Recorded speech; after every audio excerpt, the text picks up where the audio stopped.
Hi guys, I'm Mrs. Schoeneberg, or Mrs. S as you probably know me, and I am going to read chapter 2 of The Mouse and the Motorcycle. Except for one terrifying moment when the boy had poked his finger through the mouse hole, a hungry young mouse named Ralph eagerly watched everything that went on in room 215. At first he was disappointed at the size of the boy who was to occupy the room. A little child, preferably 2 or even 3 children, would have been better. Little messy children were always considerate about leaving crumbs on the carpet. Oh well, at least these people did not have a dog. If there was one thing Ralph disliked, it was a Snoopy dog. Next, Ralph felt hopeful. Medium-sized boys could almost always be counted on to leave a sticky candy bar wrapper on the floor or a bag of peanuts on the bedside table where Ralph could reach them by climbing up the telephone cord. With a boy this size, the food, though not apt to be plentiful, was almost sure to be of good quality. The third emotion felt by Ralph was joy when the boy laid the apple core by the telephone. This was followed by despair when the mother dropped the core into the metal wastebasket. Ralph knew that anything at the bottom of a metal wastebasket was lost to a mouse forever.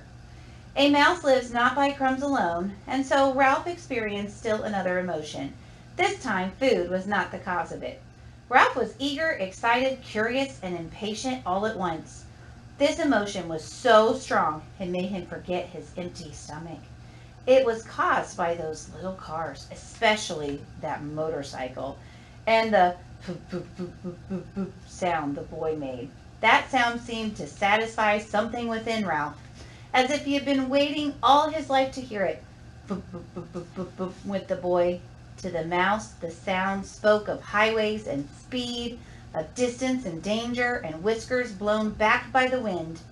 The instant the family left the room to go to dinner, Ralph scurried out of the mouse hole and across the threadbare carpet to the telephone cord, which came out of a hole in the floor beside the bedside table.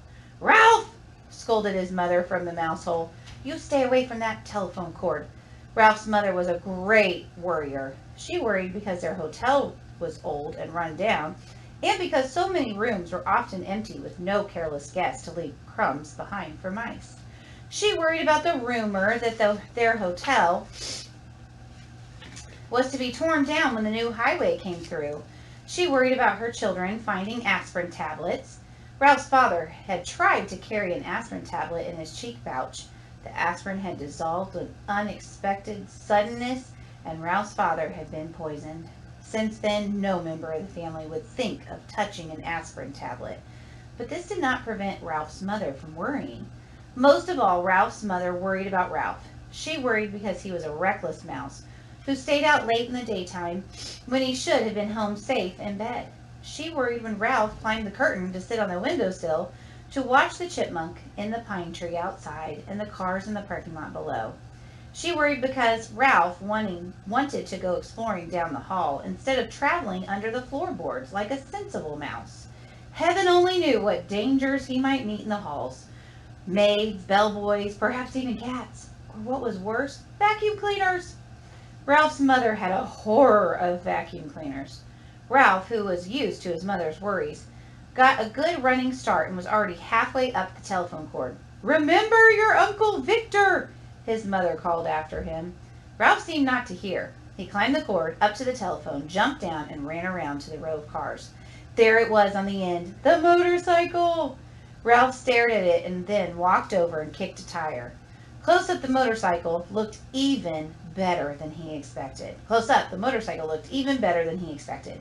It was new and shiny and had a good set of tires. Ralph walked all the way around it, examining the pair of chromium mufflers and the engine and the hand clutch. It even had a little license plate so it would be legal to ride it. "Boy," said Ralph to himself, his whiskers quivering with excitement. "Boy, oh boy." Feeling that this was an important moment in his life, he took hold of the hand grips. They felt good and solid beneath his paws. Yes, this motorcycle was a good machine, all right. He could tell by the feel. Ralph threw a leg over the motorcycle and sat jauntily on the plastic seat. He even bounced up and down. The seat was curved just right to fit a mouse. But how to start the motorcycle? Ralph did not know. And even if he did know how to start it, he could not do much writing up here on the bedside table. He considered pushing the motorcycle off onto the floor, but he did not want to risk damaging such a valuable machine. Ralph bounced up and down on the seat a couple more times and looked around for some way to start the motorcycle. He pulled at a lever or two, but nothing happened. Then a terrible thought spoiled his pleasure. This was only a toy. It would not run at all. Ralph, who had watched many children in room 215, had picked up a lot of information about toys. He had seen a boy from Cedar Rapids throw his model airplane on the floor because he could not make its plastic parts fit properly. A little girl had burst into tears and run sobbing to her mother when her doll's arm had come out of its socket. And then there was that nice boy, the potato chip nibbler, who stamped his foot because the batteries kept falling out of his car. But this toy could not be like all those other toys he had seen. It looked too perfect with its wire spokes and its wheels and its pair of shiny chromium exhaust pipes. It would not be right if it did not run. It would not be fair. A motorcycle that looked as real as this one had to run. The secret of making it run must be perfectly simple if only Ralph had someone to show him what it was. Ralph was not satisfied just sitting on the motorcycle. Ralph craved action. After all, what was a motorcycle for if it wasn't action? Who needed motorcycle riding lessons? Not Ralph. He tried pushing himself along with his feet. This was not nearly fast enough, and it was better than nothing. He moved his feet faster along the tabletop and then lifted them up while he coasted. Feeling braver, he bent low over the handlebars and worked his feet still faster toward the edge of the bedside table. When he worked up a little speed, he would coast around the corner. He scrabbled his feet on the tabletop to gain momentum. In a split second, he would steer to the left. At that moment, the bell on the telephone rang half a ring, so close it seemed to pierce the middle of Ralph's bones. It rang just that half ring, as if the girl at the switchboard realized she had rung the wrong room and had jerked out the cord before the ring was finished. That half a ring was enough. It shattered Ralph's nerves and terrified him so that he forgot all about steering. It jumbled his thoughts until he forgot to drag his heels for brakes.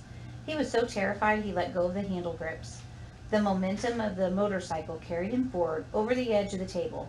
Down, down through space tumbled Ralph with the motorcycle. He tried to straighten out, to turn the fall into a leap, but the motorcycle got in his way. He grabbed in vain at the air with both paws. There was nothing to clutch, nothing to save him, only the empty air. For a fleeting instant, he thought of his poor Uncle Victor. That was the instant the motorcycle landed with a crash in the metal wastebasket. Ralph fell in a heap beside the motorcycle and lay still. That is quite a cliffhanger. Thank you for joining me.